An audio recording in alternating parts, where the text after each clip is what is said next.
I think it's this slide before that. I'm gonna wear my shades for this one. Yeah, go for it.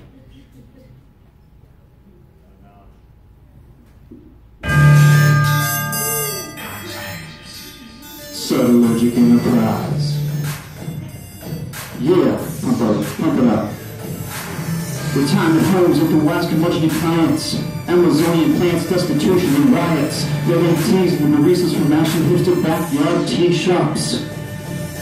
Polyruffles leap or dust geometry, dark men still full of telemetry, pandemic cultural illusions, subtle energies going soaring in collusion.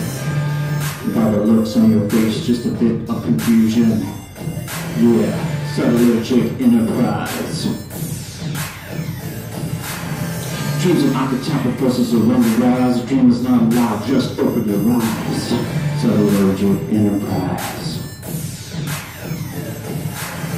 Subtlergic Enterprise. Subtlergic Enterprise. Okay, next slide. Do I have a clicker?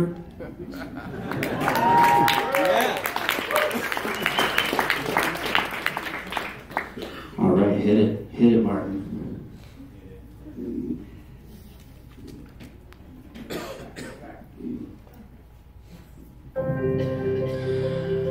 On occasion, I'm curiously drawn to the mysteries of orange. Not oranges. To wit, I do like oranges, but only on occasion, and more in the interest of satisfying a ravenous combination of thirst and hunger, which is known to happen now and then, like when I'm thrown into the mild frenzy of a marijuana high, which renders me dangerously wolfish.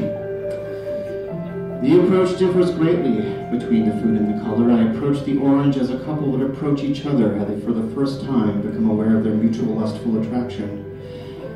That moment of fiery possession that beholds a momentary indispensable bond of gushing kunda libido. The orange, had it defenses of its own, would still remain helpless. As I open the outer skin like a beast tears the flesh of its quarry to get its still beating heart, the juicy prize pump. I jam it into my mouth as its acidic blood jets out with utter drama as a Shogun assassin falls victim to a flowing Ginzu. And then it's done. Just like that. All rod shot, Corey Bagdon cycled through the plumbing, all faith in an orange's ability to satisfy secured. Now this was part one, there's a part two, and I have to do it on another slide. So if we can go to the next slide and pump up that volume, Martin.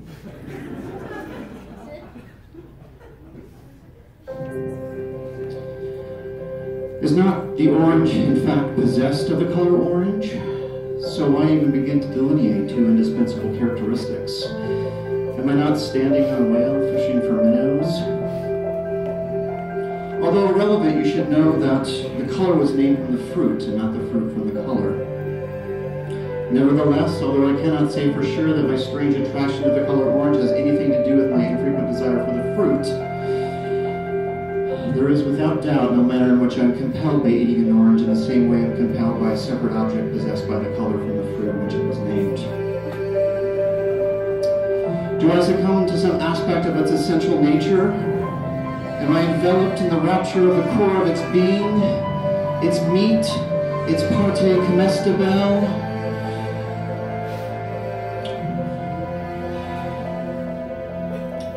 What about this color beholds such mystery for me, this pale, muted fire?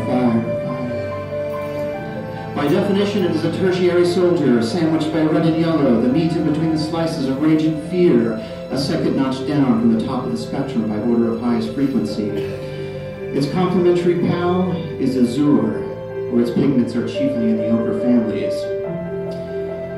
The shade I most endear for its mellow and sentient flavor. I say sentient because blue seems to have a life of its own, a fervent intelligence.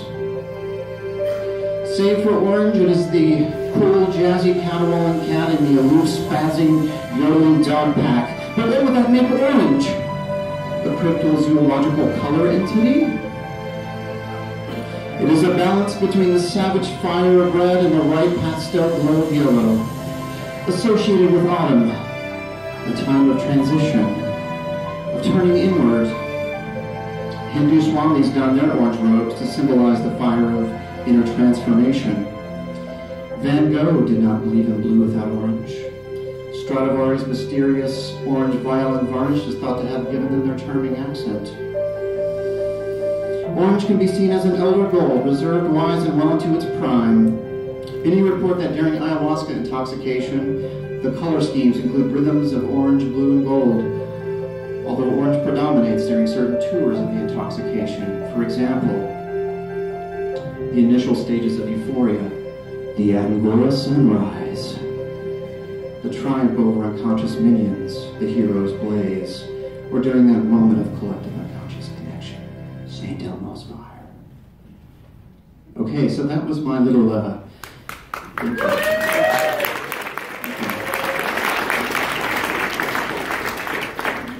was my little billet doux l'orange. So that was inspired by a slew of ayahuasca sessions in which orange was kind of the dominant theme, and now orange is my favorite color. So that was my little love letter.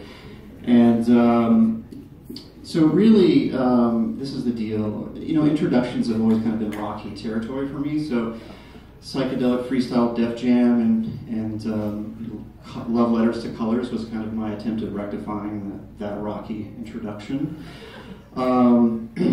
Really, my interest is in being kind of an architect of subtle sound and energy, right? Oops, I'm going backwards. An architect of subtle sound and energy, shifting the harmonic resonance with sound and wordsmithing and things like that, because ultimately that's the constructive mortar of life, right? Kind of really what my interest is in doing is kind of throwing some banana peels in the Mr. Fusion, right? Because where we're going, we're not going to need roads. So tired of fucking roads, aren't you guys? Just, come on, man. Oil and gas, 1800s technology, it's ridiculous. So yeah, so we're going to be at a pretty high cruising altitude. With that said, if you could please turn your cell phones to airplane mode. For those of you that have the new Samsung Galaxy 14 Supernova Cold Fusion Nano-Retinal Implant phone, if you could deactivate that, because you see the nanomites could exponentially replicate, causing a gray goo scenario, and we don't need that. This is a gray goo free zone, okay? So I'm a big believer in subtle energy. That's what I'm going to be talking about today. And as I move along, it's going to become more apparent what subtle energy is. I know you have an idea of what it is, but I'm a huge believer in, or fan of subtle energy, which I'm calling Subtlergy. And so that's why I've got this shirt on. See, Subtlergic Enterprise. So it's kind of like a, I don't know, like a neo-post-humanist hipster alchemist flavor. And if you're wondering, like, what the hell flavor is that? I actually worked it out for you. It's somewhere in the neighborhood of orange peel and Spanish figs. And I know you're thinking too, dude, you got an orange bias, man, come on. So in my semi-longitudinal mixed methods study, I incorporated several bias shielding measures, including bracketing and member checking and peer review. So it's a pretty valid study.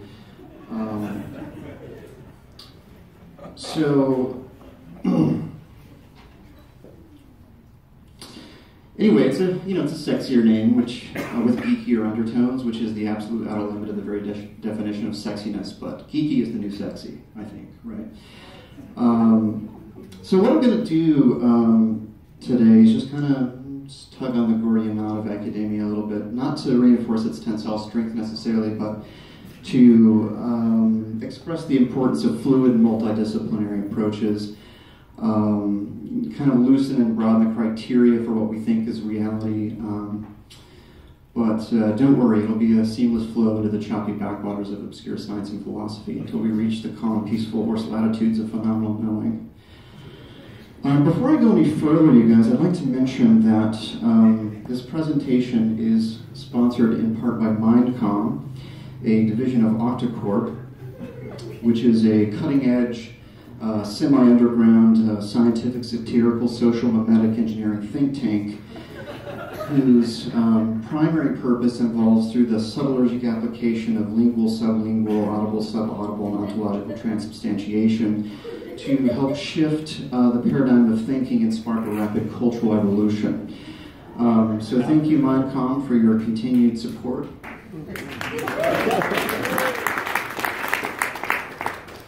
And just to mention, Engelbert Twombly from Finance is going to be here for a brief quarterly report, I think at the end of this conference, as well as Fazell Swindletots, who is in tech, and I'd like to thank Fazell for his amazing support with Mind Apps and mimetic engineering interface software.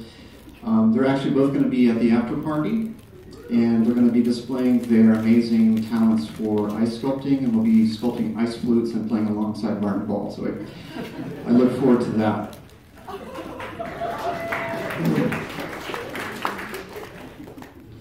So I believe in setting honest and genuine intentions, one that comes from the center itself, from the heart, from consciousness, the collective beehive of the harmonic mind, which means mere thought, including profoundly synchronized and surgical rituals of the mystical realm, the realm we all wish to seek and be in, has a detectable impact. And I think it's important to engage in these intentions and rituals, for we then become like creators, which we're meant to be, and which we are, literally shifting the elements, becoming the architect, shaping and fusing the energy of which we're an integral part. So with that said, I have positively and energetically altered the psychic climate of this very conference. The general landscape of everyone in this building, including about a 2-block radius, by performing a hermetic order of the Golden Dawn pentagram ritual and invoking ancient Enochian keys through the gate of the Lovecraftian Silver Stargate. Yeah, I did this in the bathroom actually during lunch break. It was a really tight space, but it should be taking effect any minute now. He's a Satanist creep, that guy. No, Satanism really is just another word for photon geek, just like into light. But seriously, I think ritual is important, as well as anything that disrupts the norm, especially the psychedelic experience, where novelty is abound. And novelty is the, it's the engine of creation, or creative expression, and hence evolution in consciousness and culture. It's about harnessing the transformative power of that subtlergic complex. Lester Crowley was about just fucking with your head until you get out of your reality tunnel and into an infinite array where anything's possible. Change your focus and look through different grids. And so all these cult groups and weird rituals, and especially the psychedelic experiences, is a way of changing one's perception of self and world. So let's get into the meat of it here, subtle energy, which refers to the medium through which consciousness acts on the realm of matter and energy. And these phenomena have tangible effects that can be documented but not necessarily explained by the known principles of the electromagnetic field of matter energy. There's dozens and dozens of terms for subtle energy, subtlergy, chi, prana, ether, biomagnetism, 0 point, among many others in the modern lexicon. The secrets of the energy-matter bond in the universe can be understood only by considering subtle invisible dimensions, where behind those particles lies a matrix of hidden vibrations, right? Microscopic strings that operate multidimensionally. The universal field of energy and harmony is everywhere and every when, and if we don't put subtle energies and consciousness into the picture, the model doesn't quite fit. Reality is both a physical and mental, energetic, and subtle structure, where consciousness, which is really like a torsion field, has a direct impact on manifested reality. And Carl Jung was totally onto this. Every time he'd waltz into his, his alchemical lab, or whatever you want to call it, he would always announce in this really sort of unassuming cavalier tone, Damen und Herren, Tafel und Pfannen, mag ich, dass Sie ganz zusammenarbeiten. And don't quote me on that, especially if you're uninitiated in the German lingual arts. But seriously, he would say, ladies and gentlemen, pots and pans, I'd like you all to cooperate now. So he knew that there was this torsion field that his consciousness had an impact on physical reality. So the mind and subtle energies are considered part of Prakriti, matter, nature, which is a crystallized structure of thoughts and vibrations. And according to this vision, subtle energies are inseparable from matter. So if we harmonize them, a kind of a new life breath will vibrate in matter and all living things. This is the main effect of what's known as the ojas energy. And I believe this is often, in some form or another, a significant aspect of the psychedelic experience, which begins to kind of redefine the parameters of reality, right, and what it means to be human. And in this quest for radical redefinition, I guess, one of the questions that we sometimes might ask is, who the hell are we? Am I the bulb that carries the light, or am I the light of which the bulb is a vehicle, kind of thing? But the other question is, like, why do I even need to entertain this question? Why is it important? Is it not the magic of the journey that is really important? And yes, I think so, but I think also pondering these questions unveils a world that is so astonishing and peculiar, it begins to, it kind of rekindles and refuels the magic of the journey, right? So, and wordsmithing is kind of like my prayer. It's kind of like an ontological engineering tool, in a way. A great woman once said, and by the way, for the next 5 years, I'm only going to be quoting great women, because men have had plenty of time to say great things, so sit down before you fall down, fellas. Let the ladies talk, okay? Plenty of great things to say. But yeah, so a great woman once said, one man is not two men, but 3 out of 5 is more than most. 8 out of 6 eludes linear reality. And I know some of you may not have followed that, which is normal, because 9/5 of people don't understand improper fractions, including myself. When you make something that's top-heavy, it kind of naturally leans away from your purview, But seriously, what's in our purview is only a minuscule slice of filtered reality, a minute fraction of the cosmic iceberg that lies above, below, and beyond. For if we did perceive everything, all we would perceive is chaos, which is why an ayahuasca trip or an acid trip can be so beautiful and horrific at the same time. And on occasion, when we're adrift in that matrix of subtlergic complexes, we begin to unveil a world that is so astonishing that we have to kind of redefine science. And I'm speaking specifically of one particular thing called remote viewing. So by show of, I'm not going to say hands because that's so cliche, by show of really unusual facial gestures, get out of your comfort zone, people. I'm going to see who's actually going to do this. Who knows about remote viewing by show of like crazy faces? Nice. All right. 3 funny faces. Yes, remote viewing is pretty fascinating, and I discovered this. This man's picture's on there because he's Stephen Schwartz, who kind of co-developed this approach, and he's one of these like swashbuckling intellectual types. But I had a 2-hour conversation with him about my own experience. I'd learned the techniques. It's similar to meditation, and it's called the rice bowl method. And I had someone 5,000 miles away actually set up an object on a glass table. And I used the techniques, and lo and behold, there it was, the image, the object, and it completely blew me away. I mean, I just told like everyone I knew about it.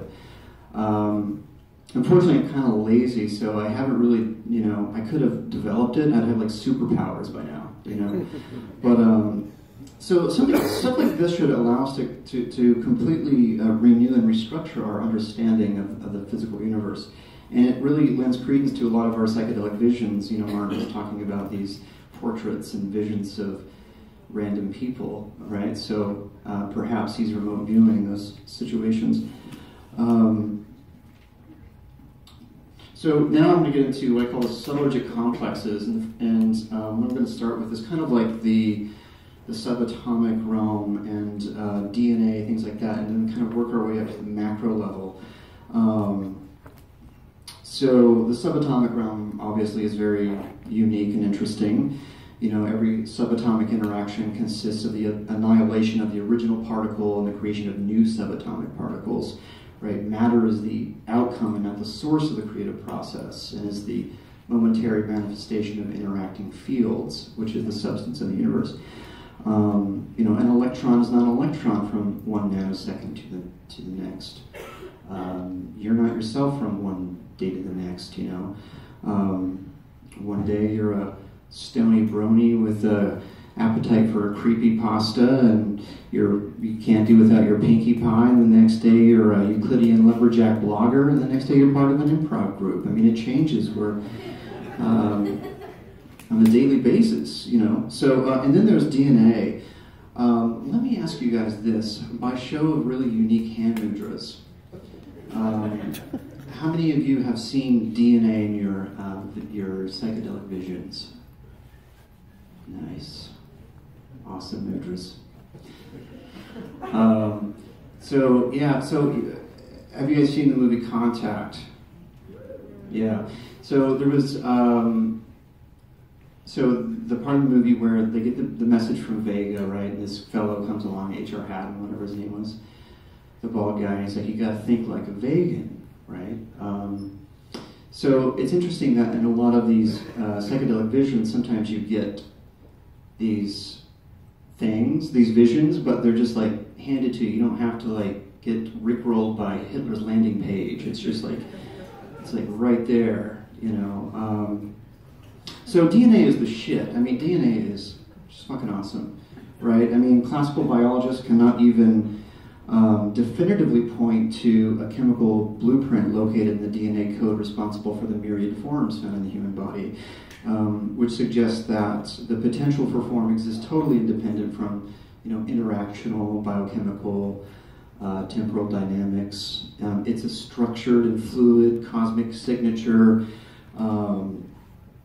and it remains relatively constant across a voluminous array of expressive potentials.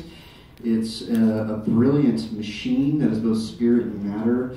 It is the ultimate divine fingerprint that exists within that subtlergic matrix. It's a pervasive force that actually has been shown to materialize in distilled water with the appropriate application of frequencies of electric current. So life is resurrecting before us, and life is everywhere, you know, and that's one realization that comes from the psychedelic experience, is that life is everywhere. In fact, you know, in outer space, it's like 99% freeze-dried bacteria. It's just, life is always like resurrecting. It's also been shown in the lab to weave photons around it, like a little black hole. Oh my God. You know, which suggests that it's kind of a magnet for 0-point fields from the subdomain of the subtlergic enterprise. And then we have the macro world applications of this archetypal bridge, or Jacob's ladder phenomenon, if you will. A couple years ago, I talked about bowerbirds. And bowerbirds are these birds that they basically create works of art. And I always refer to birds as the ancient ones, because they're like dinosaurs, right? Their scales have turned into feathers, and I believe that they gave us song. So anyway, the bowerbirds, they kind of represent this spiritual and archetypal reality, right? The spirit world sort of traversing into reality by transforming ordinary existence into beautiful artistic endeavors, which is our nature and at the heart of change and revolution. Adolf Portman believed that the colorful plumage in birds has no survival value, that every living thing simply lives with a mandate to express its unique and natural characteristics, that the self is constantly striving for expression. St. Francis viewed matter as an imprint of the divine, making itself known in the outer world. Patterns are the footprints of the divine, the imprints of the archetype. And what this essentially means is that interconnectivity and coherence are the underlying guiding principles of life, and we're on the verge of rediscovering what the mystics, alchemists, and poets have known for centuries, the existence of this unus mundus, an underlying unified reality from which everything emerges, into which everything returns. So before I run out of time here, I want to get onto mushrooms. Love mushrooms. Always loved them. They seem to me to represent this sort of Jungian polybridge between spirit and matter, right? They, from the world of spirit and archetype to form and function, and they nourish the appetite. They encourage kitchen breakdancing, which is a recent cultural phenomenon. And in psychedelic form, of course, help to spark language, culture, and spirituality. They're the true symbiotes and ambassadors of the Gaian complex. This is a picture of Mycena corticola, or bark mycena, that I took on an outing, and these very minuscule fungi are marcescent. They shrivel in dry conditions and revive with the next rain. They're total breakdancers. Its mycelium does not invade the sapwood beneath the bark. She works the surface and helps to initiate the continual death and recycling of the tough outer membrane. It's another brilliant nature machine that highlights themes of death and renewal, and is the symbiote of the internal-external realms. Its equivalent in human terms is the rod of Jesse, which is this symbiote or switch mechanism on the pineal gland that vibrates when DMT is active. You have these tiny piezoelectric microcrystals that expand and contract, which vibrates the rod of Jesse, creates that noise, the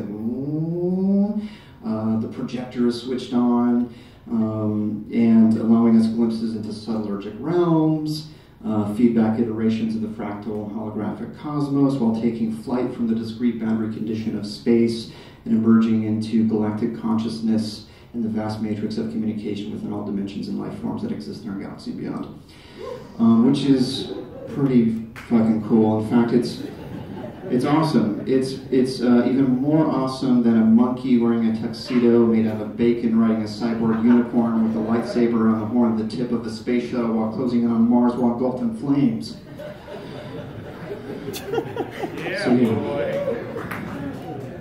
So for those of you that didn't understand much of any of this presentation, if you'd like,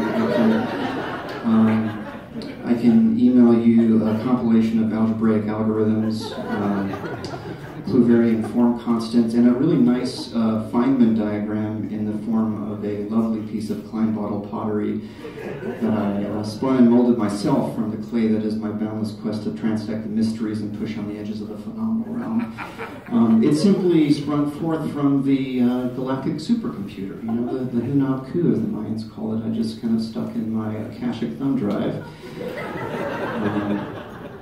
One last thing. This reminds me that Mindcom, a division of Octocorp, has a committee for surrealist investigations for claims of the normal, headed by General Phaedra Quexla. He's the intergalactic leader of the X Quadrant, keeper of the space bees, instigator of cosmic agitation and novelty, and restorer of intergalactic justice, who's offering 10,000 Pleiadian crony units, which I think can be converted into US dollars. I'm not sure what the exchange rate is. For anyone that can produce anything that's totally normal, which no one can do. It's a mathematical abstraction, so good luck, because everything is uniquely perverted from the norm. And the Subtlergic enterprise is the cosmic background radiation of the normal universe for which we are an integral component. Thank you all very much.